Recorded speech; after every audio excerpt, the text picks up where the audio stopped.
ലോകം ഇന്ന് ഒരു വിരൽത്തുമ്പിലാണ്. സോഷ്യൽ മീഡിയയുടെ അതിവേഗ കുതിപ്പ് വിവരങ്ങളുടെ വിപ്ലവമാണ് കൊണ്ടുവന്നതെങ്കിലും അതോടൊപ്പം തന്നെ ഒരു കൂട്ടം സാംസ്കാരിക ധാർമ്മിക വെല്ലുവിളികളെയും അത് മുന്നോട്ട് വയ്ക്കുന്നുണ്ട്. അതിലേറ്റവും ഗൗരവമായ ഒന്നാണ് അതിരുകടക്കുന്ന സോഷ്യൽ മീഡിയ കണ്ടന്റുകളുടെ വർധനവ്. ലൈക്കുകളും ഷെയറുകളും വ്യൂസും മാത്രം ലക്ഷ്യമാക്കി പല ഇൻഫ്ലുവൻസേഴ്സും ഇന്ന് ധാർമ്മികതയുടെയും സാമൂഹ്യ ഉത്തരവാദിത്വത്തിൻ്റെയും അതിർവരമ്പുകൾ ലംഘിക്കുന്നുണ്ട്. മദ്യപാനത്തെയും മയക്കുമരുന്നിന്റെ ഉപയോഗത്തെയും നിസ്സാരവൽക്കരിക്കുക, ലൈംഗികതയെയും അശ്ലീലത്തെയും സാധാരണവൽക്കരിക്കുക തുടങ്ങിയ പ്രവണതകൾ ഒരു പുതിയ സാമൂഹിക വിപത്തിന് തിരികൊളുത്തിയിരിക്കുകയാണ്. ഈ വിഷയത്തിൽ ഏറ്റവും അപകടകരമായ പ്രവണതകളിലൊന്ന് മദ്യത്തെയും മയക്കുമരുന്നിനെയും ആകർഷകമായും നിരുപദ്രവകരമായും ചിത്രീകരിക്കുന്നതാണ്. ഒരു കാലത്ത് സമൂഹം കർശനമായി വിലക്കിയിരുന്ന കാര്യങ്ങൾ ഇന്ന് കുടുംബങ്ങൾ ഒരുമിച്ചിരുന്ന് ആഘോഷിക്കുന്നതായി ചിത്രീകരിക്കപ്പെടുന്നു. അച്ഛനും അമ്മയും മക്കളും അല്ലെങ്കിൽ ഭാര്യയും ഭർത്താവും ഒരുമിച്ച് ലഹരി ഉപയോഗിക്കുന്ന രംഗങ്ങൾ കണ്ടന്റുകളാക്കി മാറ്റുന്നത് വളരുന്ന തലമുറയ്ക്ക് നൽകുന്ന സന്ദേശം അതീവ ഗുരുതരമാണ്. ഇതൊരു സാധാരണ കാര്യമാണ്, വീട്ടിലെ വിനോദത്തിന്റെ ഭാഗമാണ് എന്നൊരു തെറ്റായ ധാരണ ഇത് പൊതുസമൂഹത്തിൽ പ്രത്യേകിച്ച് ചെറുപ്പക്കാരിൽ ഉണ്ടാക്കുന്നു.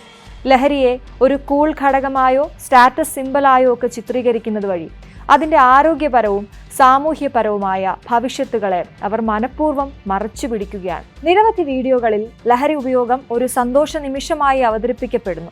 എന്നാൽ ഇതിന് പിന്നാലെ വരുന്ന കുടുംബ വഴക്കുകൾ, സാമ്പത്തിക പ്രശ്നങ്ങൾ, ആരോഗ്യ തകർച്ചകൾ തുടങ്ങിയ യാഥാർത്ഥ്യങ്ങൾ പൂർണ്ണമായും മറച്ചുവെക്കപ്പെടുന്നു. ഇത് ലഹരിയുടെ ഉപഭോഗം വർദ്ധിപ്പിക്കാൻ കാരണമാവുകയും പൊതുജനാരോഗ്യത്തിന് ഭീഷണിയാവുകയും ചെയ്യുന്നു. ലഹരിയുടെ സ്വാധീനം പോലെ തന്നെ അപകടകരമാണ് ലൈംഗിക ചുവയുള്ള ഉള്ളടക്കങ്ങളും സോഷ്യൽ മീഡിയ പ്ലാറ്റ്ഫോമുകളിൽ വർദ്ധിക്കുന്നത്. ലൈക്കുകൾ നേടാനും ശ്രദ്ധ പിടിച്ചു പറ്റാനും വേണ്ടി പലരും സ്വന്തം സ്വകാര്യതയെയും ശരീരത്തെയും വിറ്റ് കാശാക്കുന്ന ഒരു ദുരവസ്ഥയിലേക്ക് സമൂഹം നീങ്ങുകയാണ്.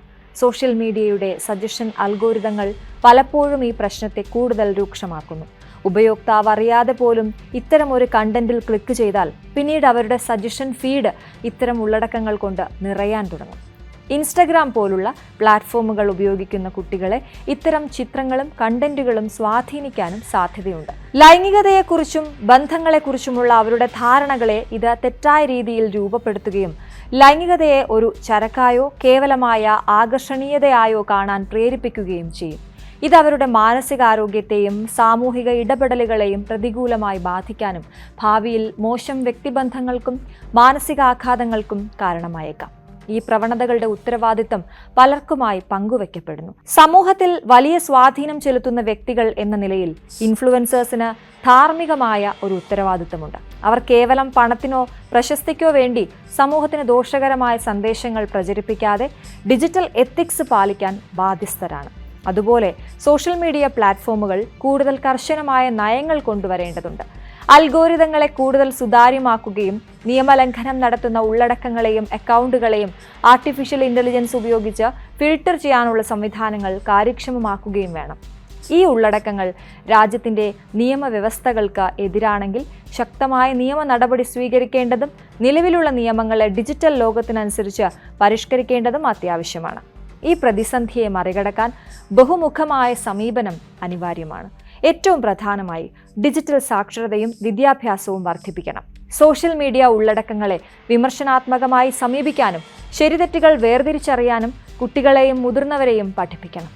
സ്കൂൾ പാഠ്യപദ്ധതികളിൽ സൈബർ എത്തിക്സിനും മാധ്യമ സാക്ഷരതയ്ക്കും പ്രാധാന്യം നൽകണം. മാതാപിതാക്കൾ കുട്ടികളുടെ ഓൺലൈൻ പ്രവർത്തനങ്ങളെക്കുറിച്ച് ബോധവാന്മാരായിരിക്കണം.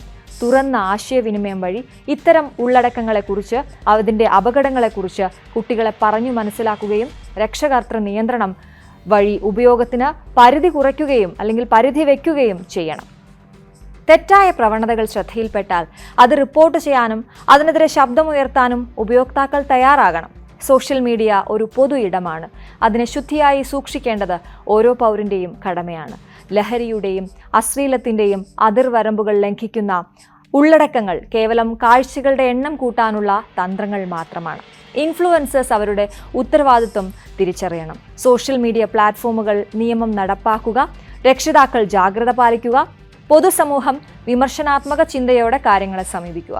ഈ 4 തൂണുകളിൽ നിന്നുകൊണ്ട് മാത്രമേ നമുക്ക് ഈ സാംസ്കാരിക വിപത്തിനെ പ്രതിരോധിക്കാൻ സാധിക്കൂ. നമ്മുടെ കുട്ടികൾക്ക് ആരോഗ്യകരവും ധാർമ്മികവുമായ ഒരു ഡിജിറ്റൽ ഇടം ഉറപ്പാക്കേണ്ടത് ഈ കാലഘട്ടത്തിൻ്റെ ഏറ്റവും വലിയ ആവശ്യമാണ്.